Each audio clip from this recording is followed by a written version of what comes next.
Okay, I was going to make a little movie of installing this Mitchell made in the USA real deal transmission seal, but I wasn't completely sure how I was going to attack this, and so I decided not to make a movie of it. I just using both hands to try and get things apart.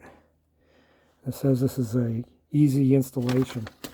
I've been backyard mechanic for a lot of years, and I didn't find this particularly easy. Floorboards have to come out.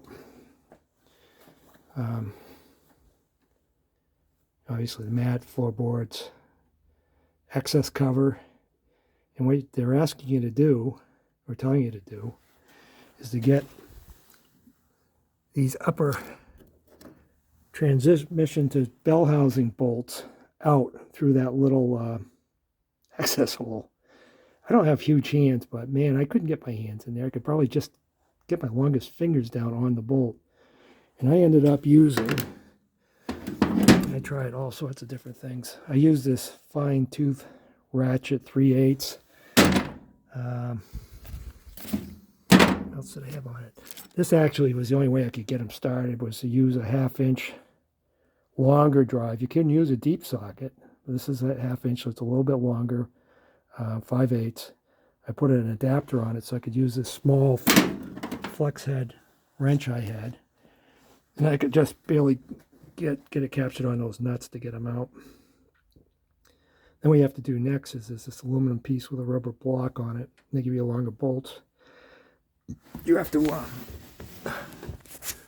clean out the shift rail holes, and which I did the best I could with brake cleaner and some paper towels. You've got to snake the aluminum piece they give you in there and try and align it into those holes. Meanwhile, you've got to take some longer, I guess 7/16 inch, long, 7/16 diameter, longer cap bolts, and blindly get them started. And really, I only can get 2 fingers on it. That's how much room I had to get in there. So I got them started. What I found was handy is to get them somewhat in place, because you really have to jockey this around. It's a very tight fit. Those little aluminum cups, really, there's no clearance. They just kind of squish in there. So you got to get everything lined up. You need like 3 hands to do it. So I did drop a bolt, and they tell you absolutely do not drop a bolt. And I would say this tool right here, where is it?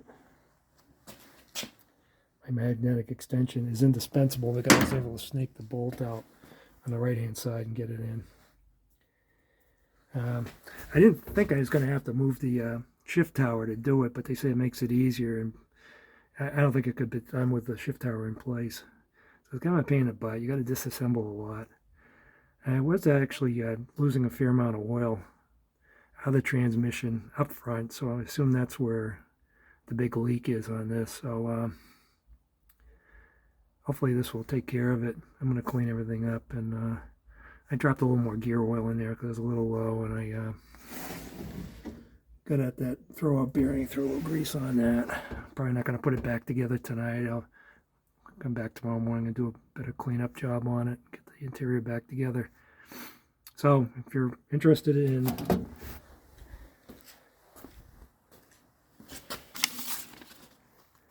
Mitchell, the real deal transmission seal, another picture of it. That's what it looks like. It's doable. It's not an easy install by any means. It's actually quite frustrating. But hey, it's in there. We'll see if it does the job. Cost me, I bought it from Burt's, and it was on back order, but Steve from Burke's kept the order in for me and sent it. I don't know, it was like 58 bucks and another $9 to ship it. If it keeps the transmission oil in and keep it from dripping on my pad outside and in the garage, it's worth the 60 some odd bucks to me. So that's the deal. Next project is, again, clean things up, put it back together. Got to do rear brakes on this thing. I know they were thin a couple years ago, so I've got to get at them, get everything apart. I bought some bonded woven brake shoes, but I'm not sure I'm going to use them. Clyde had given me some better looking liners. I don't know. This is what I have. They'll have to be ground, and I'm going to have to, manually try and arc them to the drum. I imagine they're okay. I might go with, I don't have a rivet tool, and I'm going to have to buy one. What did he give me? He gave me these. I think these are the preferred woven shoes to use. I think they have the, is it copper or something embedded in them? Oh, I might just order up the rivet tool and do it right. I don't know.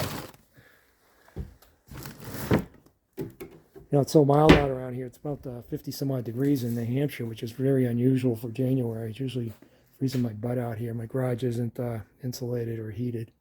So it's kind of nice to get this out of the way without frozen hands. So I'll wrap this thing up and get it back together and move on to the next project. Thanks.